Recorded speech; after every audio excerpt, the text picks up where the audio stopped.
Hello friends, today we will going to discuss about goodwill. So without wasting your time, let's begin. Goodwill को सबसे आसान भाषा में बोले तो मार्केट में आपकी गुड नेम, ठीक है, मार्केट में आपकी रेपुटेशन, इज्जत जो आपने कंटिन्यूअस हार्ड वर्क करके कमाया है उसको वही है गुडविल आपका।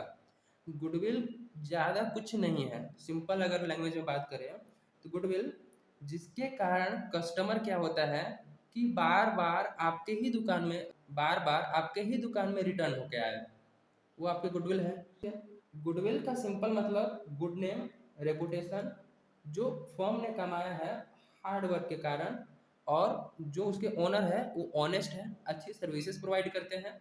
ठीक है, कस्टमर सेटिस्फेक्शन, कस्टमर को सेटिस्फाई करते हैं जिसके चलते कस्टमर उसी दुकान में रिटर्न होके आते हैं, तो वो क्या होता है उस फर्म का गुडविल, वो गुडविल के चलते रिटर्न होके आते हैं। तो अच्छी सर्विसेज जो आप प्रोवाइड कर रहे हैं जिसके कारण आपके कस्टमर वापस आ रहे हैं, तो वो क्या है, वो गुडविल है आपकी।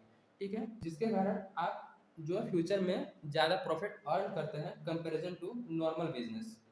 ठीक है, और ये जो गुडविल है वो तुरंत जनरेट नहीं होती है, वो continuously hard working time to time आप बिजनेस को समय देते हैं, उसके कारण आपका ये गुडविल जनरेट होता है। तो गुडविल क्या है, goodwill good name, good name market में आपकी तारीफ होती है, गुड नेम, रेपुटेशन, तो ये सब चीज़ें क्या है, गुडविल है।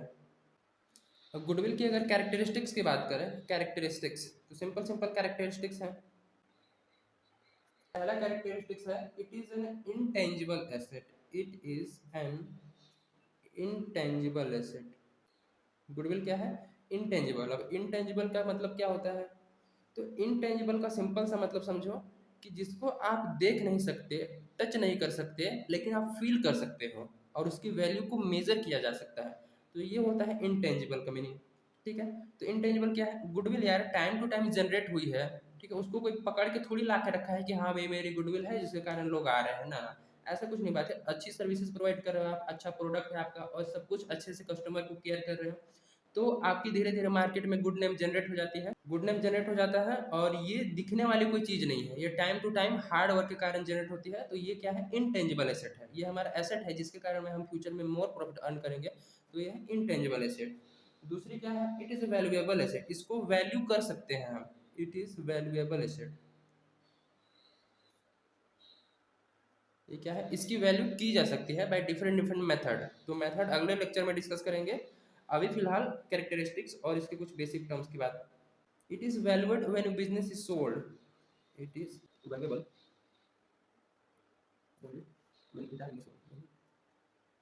when entire business is sold, it is valuable only when entire business is sold. ये टाइम टू टाइम आपके बिजनेस में जनरेट हो रही है आपके हार्ड वर्क के कारण, तो जब आप अपनी बिजनेस को सोल्ड करोगे उस टाइम आपकी गुड नेम की आप कीमत लगाएंगे, तो इसकी वैल्यू की जा पाएगी कब, जब इंटायर बिजनेस ही सोल्ड करा जाएगा, उस समय बिजनेस की वैल्यू से जो एक्स्ट्रा वैल्यू ली जाएगी वो होगा आपका गुडविल का। और मोस्ट इंपोर्टेंट कि जो गुडविल है उसकी एग्जैक्ट वैल्यू पता लगाना बहुत ही डिफिकल्ट है। It is difficult to place an exact value on goodwill, it is difficult to place an exact value on goodwill. आप गुडविल की एग्जैक्ट वैल्यू नहीं पता कर सकते अब कितनी है, ये एस्टिमेटेड बेसिस पर होती है कि हाँ भाई एस्टिमेटेड हम इतना कैलकुलेट कर लिए, ये हमारी इतनी गुडविल है, सिंपल। नेक्स्ट है इट फ्लक्चुएट, इसका मतलब ये है कि गुडविल की वैल्यू जो है वो अप एंड डाउन होती रहती है, कि अगर आप कस्टमर को केयर अच्छे से करते हो, सर्विसेज प्रोवाइड करते हो बेस्ट क्वालिटी, और प्रोडक्ट है आपकी बेस्ट क्वालिटी, तो उस केस में गुडविल आपकी बढ़ती है। लेकिन वहीं अगर ओनर ने मिसबिहेव करना स्टार्ट कर दिया तो कस्टमर क्या हो जाए, डिससेटिस्फाई हो जाएंगे, और जिसके कारण वहाँ पास रिविजिट नहीं करेंगे उस दुकान पे, तो उस दुकान की धीरे धीरे गुडविल डाउन हो सकती है। ठीक है, तो ये क्या है, ये फ्लक्चुएट होती है, कभी अप्स एंड कभी डाउन। तो ये रही सिंपल सिंपल कैरेक्टरिस्टिक्स, कि पहला तो इंटेंजिबल एसेट है, दूसरा वैल्यूएबल एसेट है, तीसरा वैल्यूएबल कब किया जा सकता है, जब पूरी बिजनेस सोल्ड कर दी जाए, difficult to place an exact value of goodwill, ठीक है, और इट इज फ्लक्चुएट, ये फ्लक्चुएबल है। ठीक है, तो अब बात करते हैं कि ऐसे कौन कौन फैक्टर हैं जो गुडविल को अफेक्ट करते हैं। Factor affecting the value of goodwill, जो गुडविल की वैल्यू को अप्स एंड डाउन्स करते हैं या उसको टोटली अफेक्ट करते हैं। तो फैक्टर की बात करते हैं, factor affecting value of goodwill. पहला फैक्टर है फेवरेबल लोकेशन, पहला फैक्टर है फेवरेबल लोकेशन। अगर आपकी बिजनेस बहुत ही अच्छी प्लेस पर है, हो सकता है आपके बिजनेस की जो गुडविल है वो बहुत जल्दी राइज कर जाए, बहुत जल्दी ग्रोथ कर जाए, ठीक है। और अगर लोकेशन अच्छा नहीं है तो हो सकता है कहीं कहीं पर बहुत ज़्यादा समय लग जाए या फिर जनरेट ही ना हो गुडविल। तो लोकेशन होना बहुत ज़्यादा ज़रूरी है। लोकेशन के चलते भी क्या होता है कि गुडविल अफेक्ट होती है। और दूसरी पॉइंट की बात करें तो एफिशिएंसी ऑफ मैनेजमेंट, कि आपका मैनेजमेंट आपका बहुत अच्छा है, ठीक है, मैनेजमेंट इफिशियंट है, आप कस्टमर को फुल सेटिस्फाई करते हो, अच्छी सर्विसेज देते हो वहाँ पास, ठीक है, कोई मिस बिहेवियर नहीं है, एवरीथिंग फाइन है, मैनेजमेंट बहुत अच्छा है, जिसके कारण कस्टमर वहाँ के खुश हैं और कस्टमर वहाँ पास वापस आते हैं अगेन एंड अगेन। तो उस केस में मैनेजमेंट क्या है, बेटर रोल प्ले करता है गुडविल के वैल्यू को अफेक्ट करने में, ठीक है। और थर्ड पॉइंट की बात करें तो नेचर ऑफ गुड्स में आप किस टाइप की गुड्स में डीलिंग करते हैं। अगर डेली यूज प्रोडक्ट आप डील करते हैं डेली यूज में, तो उस केस में डेली कस्टमर आएंगे, जिसके कारण आपकी जो गुडविल है वो बहुत जल्दी रैपिडली ग्रोथ होगी, ठीक है। तो इस पे भी डिपेंड करता है कि आप किस टाइप के गुड्स में डीलिंग करते हैं। नेक्स्ट है लॉन्गिटिविटी ऑफ द बिजनेस, कि आप बिजनेस कितने लंबे समय तक रन करते हैं। जितना ज़्यादा लंबे समय तक बिजनेस रन होगा उतने ही धीरे धीरे उसकी गुडविल क्या होगी, इंक्रीज होगी। लेकिन अगर बिजनेस कुछ समय के लिए स्टार्ट किया फिर बंद कर दिया तो कुछ कस्टमर जान गए, कुछ नहीं जान पाए, और कुछ थोड़ी बहुत गुडविल जनरेट हुई तो वो भी पूरी शट डाउन हो जाएगी। तो लॉन्गिटिविटी मतलब कितने लंबे समय तक बिजनेस चल रहा है वो भी मैटर करता है गुडविल की वैल्यू को अफेक्ट करने में। नेक्स्ट है कैपिटल रिक्वायर्ड। कैपिटल रिक्वायर्ड में क्या होता है कि लेट सपोज कि अगर दो बिजनेस है सेम प्रॉफिट अर्न कर रही है, तो दोनों बिजनेस में से जो बिजनेस का कैपिटल कम लगाया होगा, जो बिजनेस के ओनर ने कैपिटल कम लगाया होगा और सेम प्रॉफिट अर्न कर रहा है as compare to the other business those who have invested the higher amount of capital, तो उस केस में क्या होगा कि जो कैपिटल कम लगाया होगा उसका गुडविल ज़्यादा होगा, जिसके कारण वो उस लेवल तक का भी प्रॉफिट कमा पा रहा है जो बिजनेस हायर कैपिटल लगा के कमा पा रहा है। तो कैपिटल रिक्वायरमेंट में भी ये अफेक्ट है कि आप कितना कैपिटल लगा के कर रहे हैं और इसका आपका प्रॉफिट किस टाइप का आ रहा है, तो उस केस में भी गुडविल अफेक्ट होती है। तो ये फैक्टर अफेक्टिंग है कैपिटल रिक्वायर्ड गुडविल की वैल्यू में। तो ये रही कुछ सिंपल सिंपल से topic, factor affecting goodwill, favourable location, management efficient, nature of goods, longevity of the business, capital required. Next discuss करते हैं regarding types of goodwill. Types of goodwill, basically goodwill दो types की होती हैं, एक तो purchase goodwill और दूसरी सेल्फ जनरेटेड गुडविल।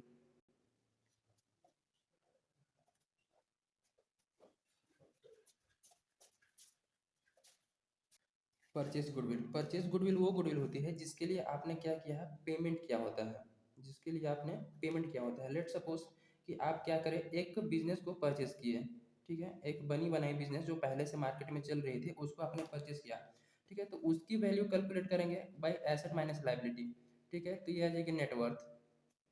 तो उस बिजनेस की जितनी वैल्यू होगी उससे एवॉव जितना आपने पेमेंट किया होगा, लेट सपोज की बिजनेस की वैल्यू 2 करोड़ आई, ठीक है, और उसके ऑनर ने डिमांड किया 2.20 करोड़, ठीक है, तो जो एक्स्ट्रा 20 लाख लिया जा रहा है वो गुडविल के लिया जा रहा है। तो परचेज के केस में एसेट माइनस लायबिलिटी करके नेटवर्थ से जितना आपने एक्सेस पेमेंट किया होगा वो आपका गुडविल होगा, ठीक है। तो परचेज गुडविल के कैरेक्टरिस्टिक्स की बात करते हैं, इंपॉर्टेंट फीचर क्या क्या होते हैं। तो जो परचेस गुडविल होता है वो अराइज होता है किसी बिजनेस को परचेस करने से, आपने खुद जनरेट नहीं किया है, आपने परचेस किया है, तो उस केस में उस गुडविल को बोलेंगे परचेस गुडविल। तो it arises on purchase of A business, on purchase of A business, कि आपने किसी बिजनेस को परचेस करके तो उस बिजनेस से जो एक्स्ट्रा पेमेंट किया है वो आपकी गुडविल है, वो भी परचेस गुडविल। तो सेकंड कैरेक्टरिस्टिक परचेस गुडविल क्या होती है, बुक्स में रिकॉर्ड होती है, it is recorded on the books, recorded in the books, इसको बुक्स में रिकॉर्ड किया जाता है। अब बुक्स में रिकॉर्ड किया जाता है क्योंकि इसके लिए पेमेंट किया गया है, और जहाँ पास कैश इन्वॉल्व होता है जिस ट्रांजेक्शन में, उस ट्रांजेक्शन को हम बुक्स ऑफ अकाउंट में रिकॉर्ड करते हैं। तो सिंपल है, परचेज गुडविल रिकॉर्ड किया जाता है in the books of accounts, ठीक है। और इसको कहाँ शो करेंगे, अब अकाउंट्स में रिकॉर्ड करेंगे, बुक्स में रिकॉर्ड करेंगे, तो बुक्स में एसेट साइड दिखाएंगे कि लायबिलिटी साइड दिखाएंगे। तो सिंपल है, हमारा जो गुडविल है वो एसेट है तो it is recorded on the asset side, ठीक है, it is shown in the balance sheet as an asset, इसको एसेट के रूप में दिखाया जाएगा। और एसेट में भी कौन सा एसेट? Intangible asset. तो इंटेंजिबल एसेट में इस गुडविल को दिखाया जाएगा, सिंपल है। और दूसरा जो है वो सेल्फ जनरेटेड गुडविल है। सेकेंड गुडविल है सेल्फ जनरेटेड गुडविल, उसकी भी बात कर लेते हैं। सेल्फ जनरेटेड गुडविल, तो सेल्फ जनरेटेड गुडविल क्या होती है? सेल्फ जनरेटेड गुडविल वो गुडविल होती है जो आपने खुद से जनरेट किया है इंटरनली। आप बिजनेस को शुरू से स्टार्ट किए, स्टेब्लिश किए, और उस दिन से आप हार्ड वर्क करते रहे, कंटिन्यूसली वर्किंग करते रहे, और जिसके कारण आप अपने बिजनेस को मार्केट में एक अच्छे पोजीशन पर लाके खड़ा किए। तो उस केस में जो आपकी गुडविल बनेगी वो सेल्फ जनरेटेड होगी, आपने किसी से परचेस नहीं किया है, वो इंटरनली टाइम टू टाइम आपके बिजनेस में बनती रही आपके हार्ड वर्क के कारण, ठीक है। ओनर की अच्छी सर्विसेज, अच्छी product and everything good management के चलते जो आपकी इंटरनली जनरेट हुई है गुडविल, उस गुडविल को बोलेंगे सेल्फ जनरेटेड गुडविल। तो सेल्फ जनरेटेड गुडविल की कैरेक्टरिस्टिक्स की बात कर लो। कैरेक्टरिस्टिक्स, इसकी पहला characteristics, it is internally generated over a long period of time. It is internally generated over a long period of time, कि आपने इसको परचेस नहीं किया है, खुद जनरेट हुआ है internally during a long period of time, कि आपके हार्ड वर्क के चलते खुद जनरेट हुआ है, ठीक है।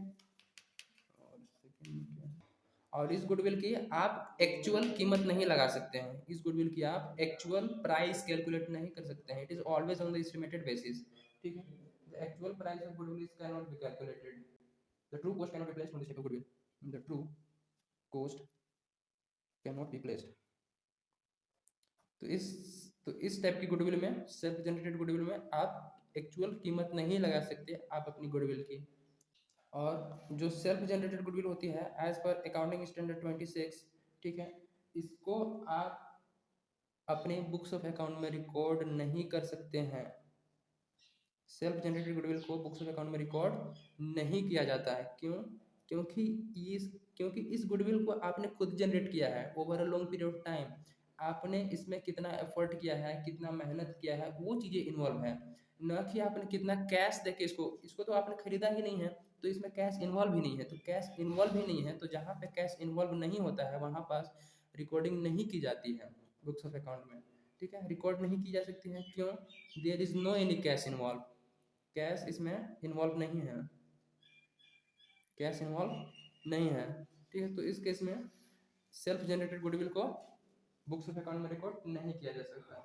सो ये रही परचेज गुडविल और सेल्फ जनरेटेड गुडविल, बहुत ईजी है। अगले वीडियो में मिलते हैं with next another concept, method of valuation of goodwill. Till then keep watching, thank you.